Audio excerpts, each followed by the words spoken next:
It was past midnight when I noticed the headlights. They were aimed directly at my house, and standing in front of them, completely still, was a man I had never seen before in my life. He wasn't walking. He wasn't talking on his phone. He wasn't doing anything. He was just watching, and something deep in my gut told me right then, this wasn't going to end well.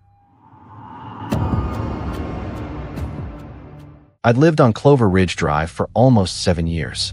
It's one of those neighborhoods where nothing exciting ever happens. People wave from their driveways. Dogs bark in the evenings. The most dramatic thing that ever occurred was a raccoon knocking over Mrs. Patterson's garbage cans 3 nights in a row. So when the house directly across the street sold last spring, people noticed. New neighbors are always a talking point around here.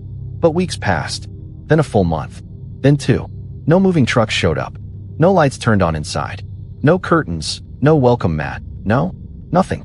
Just a sold sign out front and an empty house staring back at the street like a hollow eye socket. I didn't think much of it at first. Maybe the owners were renovating. Maybe they were waiting to move in. People have their reasons. I left it alone. Until the night I couldn't anymore.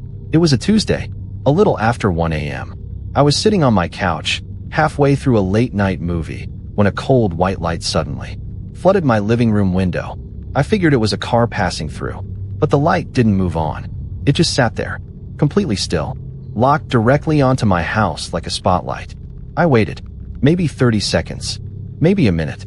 Then I walked to the window and pulled back the curtain. There was a car parked in the driveway across the street, engine running, headlights on full beam, and beside the driver's door, a man. He wasn't moving, not shifting his weight, not checking his phone, not doing anything that a normal person standing outside at 1 a.m. would do. He was just standing there with his face pointed directly at my house. I don't know how long I stood at that window. Felt like forever. Then I told myself I was being paranoid. New owner, late arrival. There had to be a simple explanation. I let the curtain fall and went to bed. But before I turned off the light, I checked one more time. The car was gone. The man was gone. And I spent the next hour staring at the ceiling wondering why my hands were still cold. The following evening, I pulled into my driveway after work and the car was back.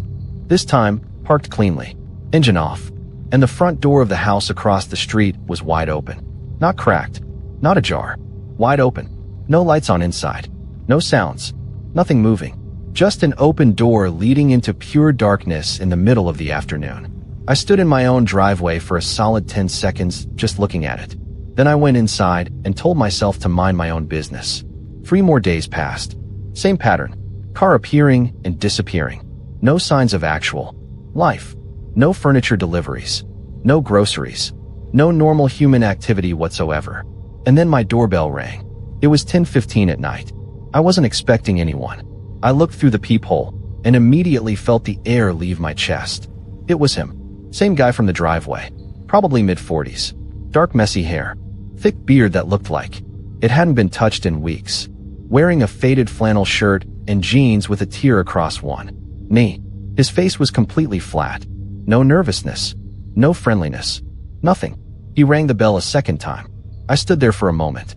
Part of me said don't open it. But another part of me, the part that still believed in reasonable explanations, reached for the door handle. Can I help you? I asked. His voice was low, almost too quiet. You got a phone I can borrow? Just for a minute. Strange request. I already had my phone in my hand. I'd grabbed it before answering the door. Without even thinking about it. Something felt wrong, but I handed it over anyway. He walked to the far edge of my porch, turned his back, and put the phone to his ear. I couldn't hear a single word he said. A minute passed, maybe 90 seconds. He came back and returned the phone without a word. No thanks. No explanation. He just turned and walked back across the street and disappeared into that dark house. I stood on my porch and watched the front door close behind him. No lights came on inside. I looked down at my phone and opened the recent calls.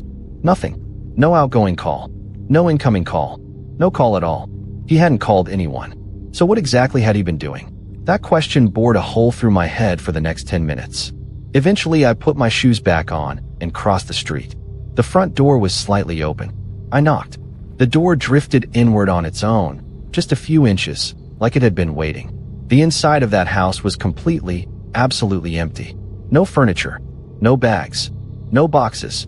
Not even the smell of fresh paint or cleaning products. Just bare walls and silence. "Hello," I called out. Nothing. I leaned forward slightly. "Look, if you're in there, I just want to talk for a..." The door slammed shut so hard I physically stumbled backward off the porch step. He was right behind it, standing there in the dark, silent. He had been listening to every word. I walked back to my house as fast as I could without running. Locked every deadbolt. Sat down on my kitchen floor with my back against the wall. And I thought, okay, something is seriously wrong here. That night, I couldn't sleep. Every 15 minutes, I was up checking the window. The house across the street stayed dark. And still, then around 12:30 a.m., just as I was finally starting to drift off, I heard something. A thump. Then another. Slow. Measured. Heavy. It was coming from inside my house. From the hallway just outside my bedroom. My blood went cold. I pressed myself against the headboard and listened. Footsteps. Deliberate. Moving slowly toward my door. They stopped right outside it. Then, a soft scratching sound.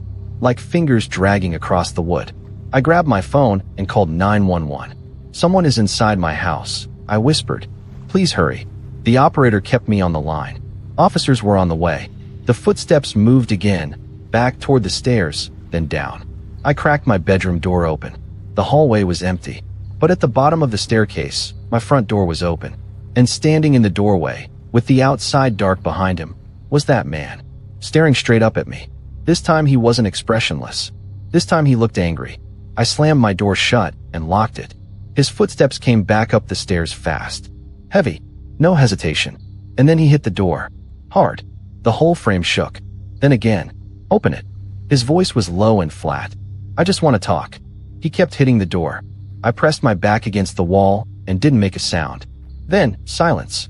I looked down at the gap beneath the door. His shadow was still there. Unmoving. Waiting. After about 30 seconds, the shadow shifted. The footsteps moved away. Down the stairs. Out. The front door. Gone. 10 minutes later, the police arrived. 2 officers went through my entire house first, then crossed the street. The house over there was empty, just like I described. Bare floors. No furniture. No personal items. Except in the basement. They found a mattress on the floor and a duffel bag shoved into the corner. Inside that bag, duct tape, zip ties, and a handful of tools with no innocent explanation for why they'd be there. The man had been renting the house under a completely fabricated name. No real ID. No paper trail. No actual identity the police could find. He was targeting people, watching them, learning their patterns. The detective told me, quietly, almost carefully, that I had likely been on his list. If I hadn't called 911 when I did, that night might have ended completely differently. I've thought about that a lot since then. About how close the line was. About how many times I almost didn't call. About the way his shadow just waited under my door. Even now, on certain quiet nights, I'll be lying in bed and I'll hear something in the hallway. Just a creak. Just the house settling. But every single time, my eyes go straight to the gap beneath the door, looking for a shadow. If this story hit different, you already know what to do. Subscribe, because the next one is already waiting.